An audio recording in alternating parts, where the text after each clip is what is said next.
حسن بھائی، سب سے پہلے میں چاہوں گا، چونکہ یہ رمضان المبارک کا مہینہ ہمارے درمیان موجود ہے اور ہر طرف اس کی رونقیں دیکھی جا سکتی ہیں، تو آپ سے گزارش ہے کہ آپ مختصراً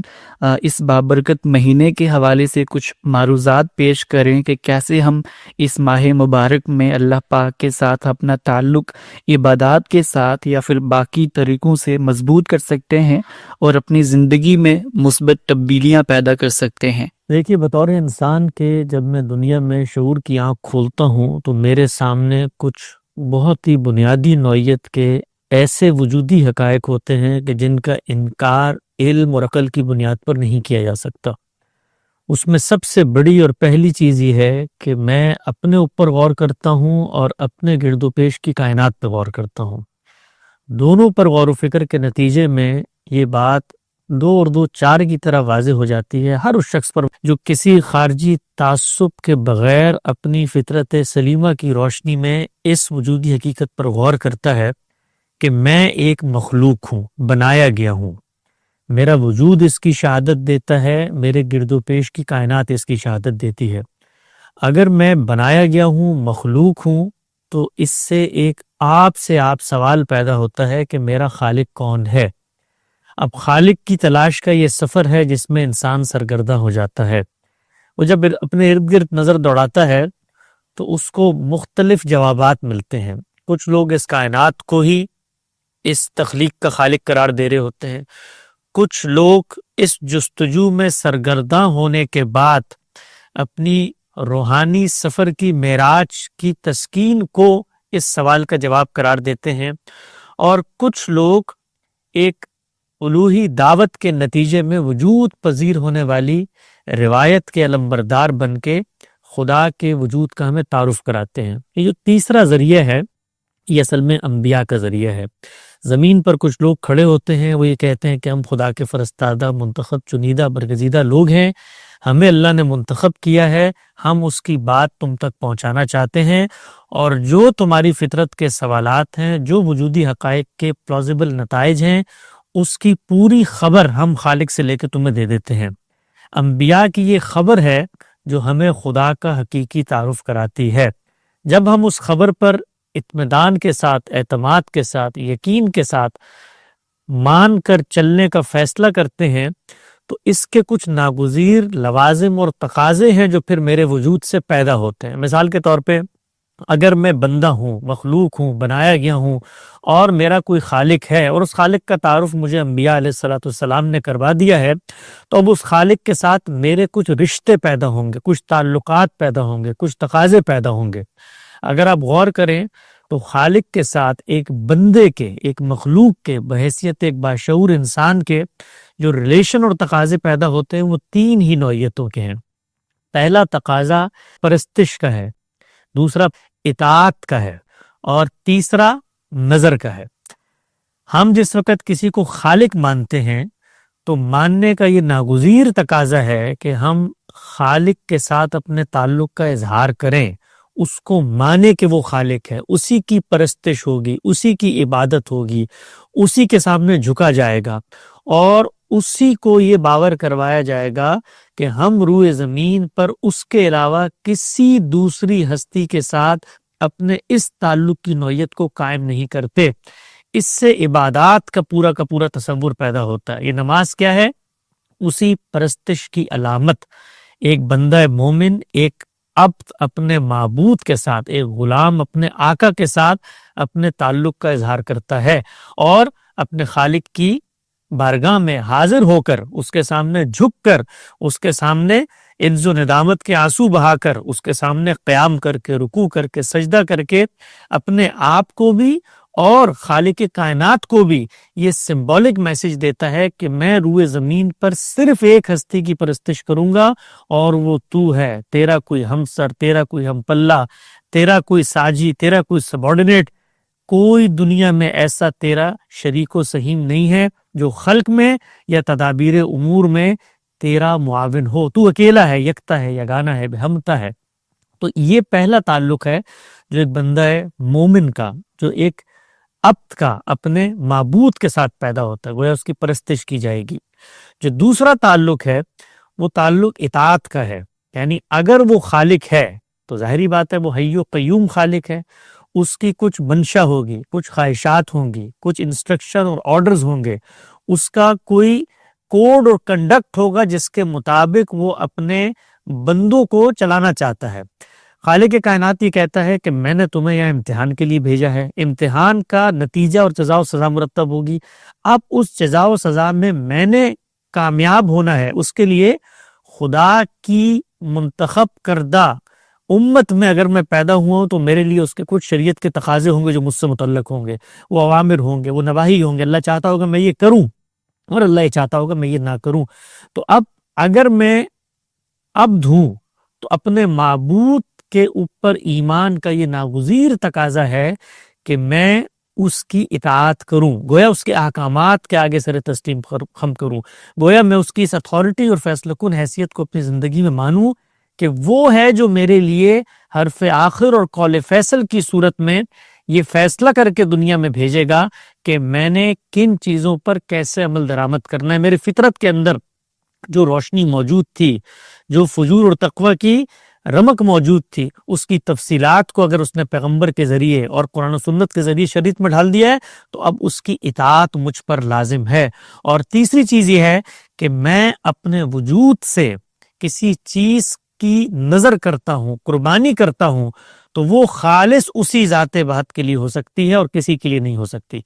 صرف خدا کی نظر کسی چیز کو کیا جائے گا تو آپ یہ دیکھیے اس سے قربانی وجود پذیر ہوتی ہے، جو اطاعت کا جذبہ ہے اس سے روزہ وجود پذیر ہوتا ہے، اور اسی طریقے سے جو پرستش کا جذبہ ہے اس سے نماز وجود پذیر ہوتی ہے. تو بندہ مومن کی حیثیت سے یہ وہ جہاد ہیں جن سے ہم خالق کے ساتھ متعلق ہوتے ہیں.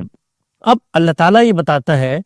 کہ ان تمام رشتوں کا جو مقصد ہے، جو حقیقت ہے، جو منتہا ہے، جہاں تک پہنچانا مقصود ہے، جو منزل ہے، وہ یہ کہ تم اپنے آپ کو پیوریفائی کرو، اپنا تزکیہ کرو، اپنے آپ کو پاکیزہ کرو.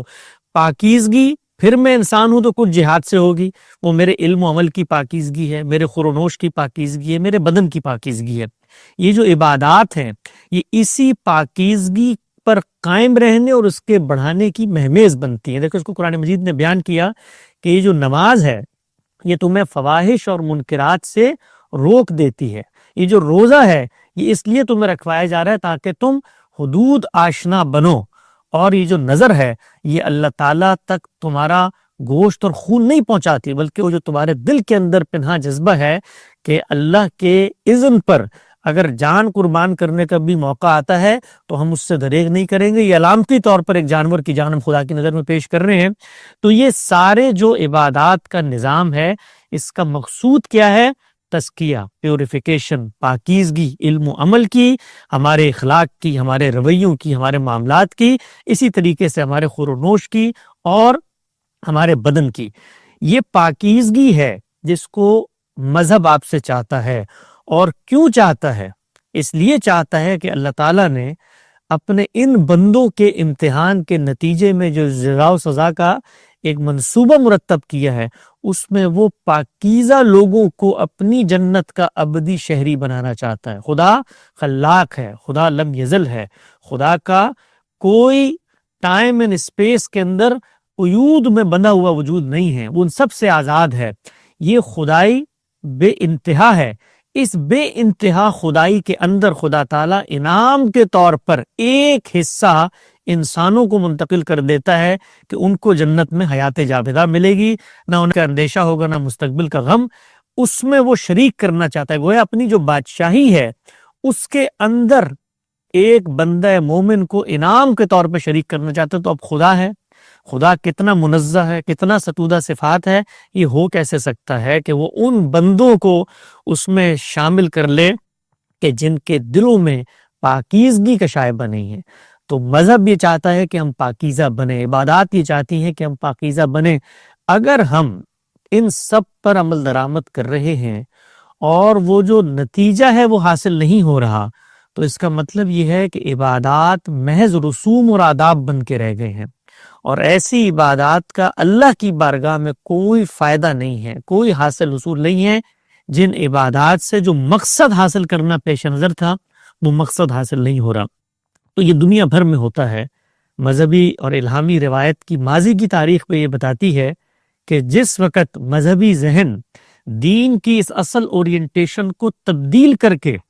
آخرت کے بجائے دنیا پر متوجہ کر دیتا ہے تو یہ پورا کا پورا جو عبادات کا نظام فکر ہے یہ اپنی اصل سے کٹ کے بے روح ہو جاتا ہے، جس کا نتیجہ یہ نکلتا ہے کہ پھر عبادت میں دل نہیں لگتا،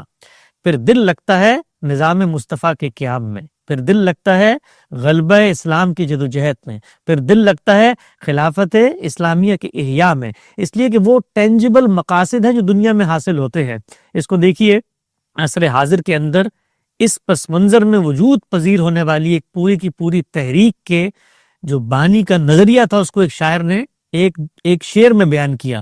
میری زندگی کا مقصد تیرے دی کی سرفرازی، میں اسی لیے مسلمان، میں اسی لیے نمازی، یعنی نمازی تو مجھے ہونا تھا اللہ تعالیٰ کے ساتھ تعلق قائم کر کے پاکیزگی کے لیے، لیکن اس عبادت کا پورا جو اورینٹیشن تھی وہ تبدیل ہو کر کیا ہو گئی؟ دین کی سرفرازی۔ میں نمازی کیوں ہوں؟ اس لیے کہ تیرے دین کی سرفرازی ہو۔ تو گویا دین کی سرفرازی اصل مقصود ہے، نماز کا کوئی فائدہ نہیں اگر آپ دین کی سرفرازی نہیں کر رہے، یا غلبہ دین نہیں کر رہے، یا غیر مسلموں کی حکومت کا خاتمہ نہیں کر رہے، یا صالحین کو دنیا کا اقتدار منتقل نہیں کر رہے۔ اس سے اورینٹیشن چینج ہو گئی۔ جب اورینٹیشن چینج ہو گئی تو عبادت کا جو مقصود تھا